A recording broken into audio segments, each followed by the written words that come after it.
ये आकाशवाणी रेयपुर है। छत्तीसगढ़ी समाचार बुलेटिन के संग मीनल तिवारी के जय जोहार। अब सुनो आज के प्रमुख समाचार। प्रदेश में देशभक्ति और उत्साह के संग मनाए जाही स्वतंत्रता दिवस। रायपुर के पुलिस ग्राउंड में होवैया मुख्य समारोह में मुख्यमंत्री विष्णुदेव साय करही ध्वजारोहण और लिही परेड के सलामी। ये बच्चा नई दिल्ली में होवैया 78वां स्वतंत्रता दिवस समारोह में देश भर ले करीबन 6000 विशेष अतिथि मन ला दे गए है न्योता। एसो के विषय हरै विकसित भारत।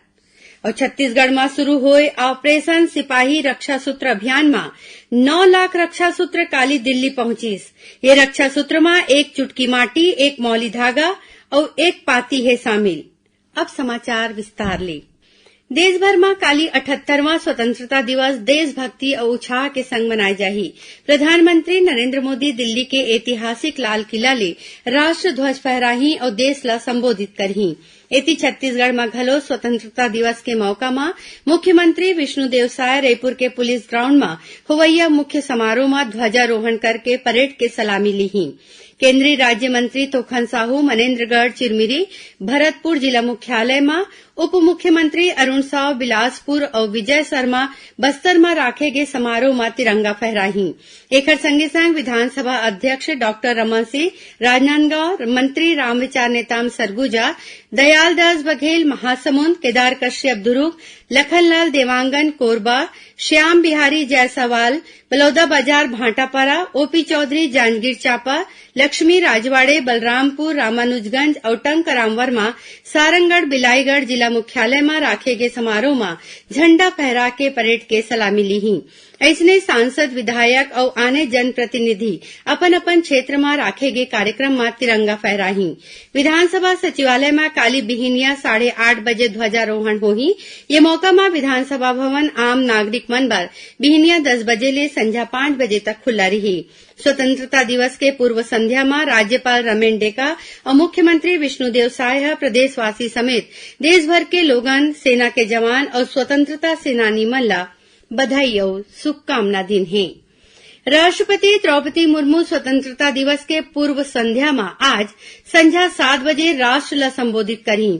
ये आकाशवाणी के आधिकारिक यूट्यूब चैनल आकाशवाणी AIR में घलो उपलब्ध होही। ये बछर नई दिल्ली में होवैया 78वां स्वतंत्रता दिवस समारोह में देश भर ले करीबन 6000 विशेष अतिथि मन ला न्योता दे गए है। ये विशेष अतिथि में महिला, युवा, किसान और आदिवासी मन के संगे संग समाज के आने आने वर्ग के लोगन और स्वतंत्रता दिवस प्रश्नोत्तरी प्रतियोगिता के विजेता शामिल हैं। आदिवासी वर्ग के छत्तीसगढ़ ले 23 जन ला, नीति आयोग कोती ले 20 जन ला, स्कूल विभाग में प्रेरणा के रूप में 23 जन, 4 आंगनबाड़ी कार्यकर्ता और पंचायत विभाग ले 7 जन ला बुलाए गए है। एसो स्वतंत्रता दिवस समारोह के विषय हरै विकसित भारत। बीजापुर जिला के कक्षा 9वीं और 11वीं के 100 मेधावी लइका राज्य स्तर में राखे गए आजादी के महापर्व में शामिल होए बर रायपुर पहुंच गए हैं।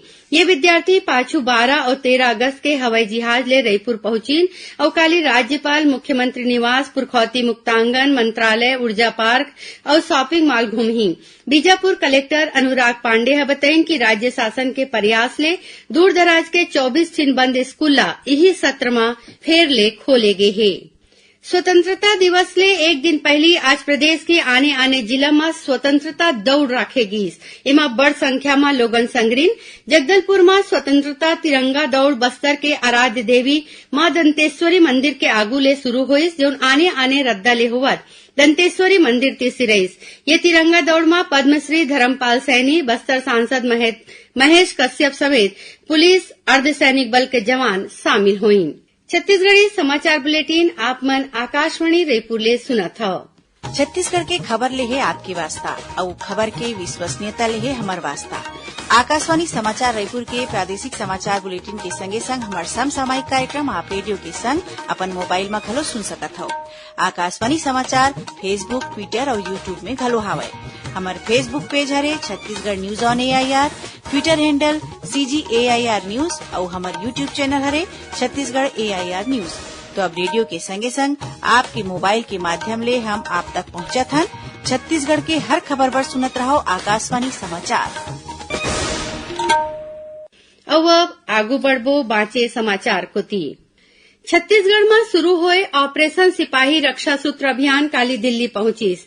ये रक्षा सूत्र में एक चुटकी माटी, एक मौली धागा और रक्षक सिपाही मन बर एक पाती शामिल है। ऐसा 9 लाख रक्षा सूत्र छत्तीसगढ़ ले दिल्ली पहुंची से केंद्रीय राज्य मंत्री तोखन साहू के अगुवाई में एक प्रतिनिधि मंडल है रक्षा राज्य मंत्री संजय सेठ ला सीमा में तैनात जवान मन बर ये रक्षा सूत्र सौंपिन।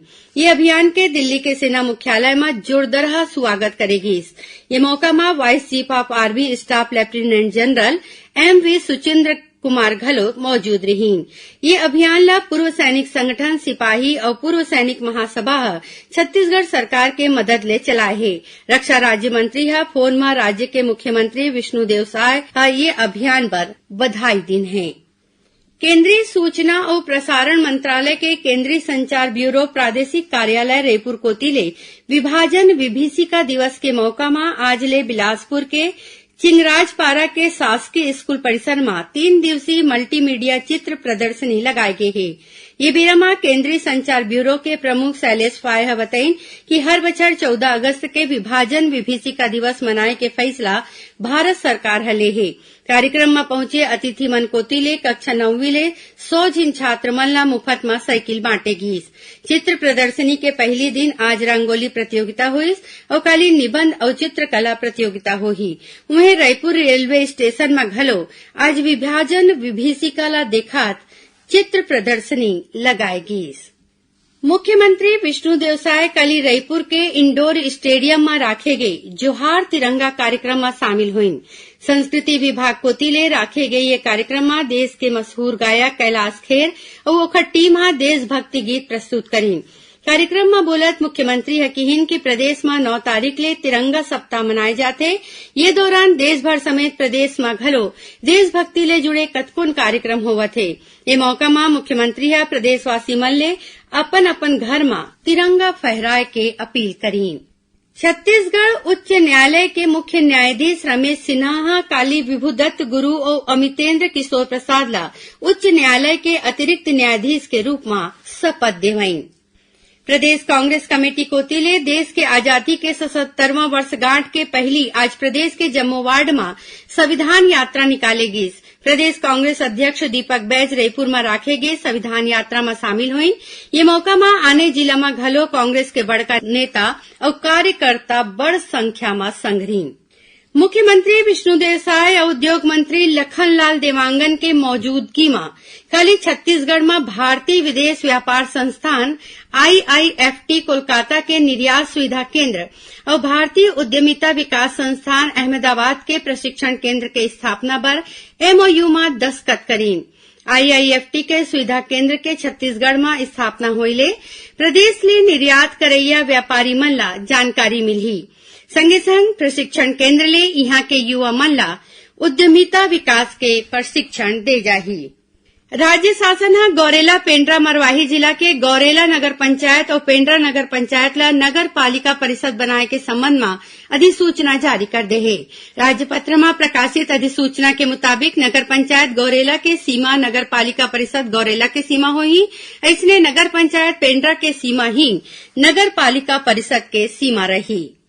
और अब जानन मौसम के हाल।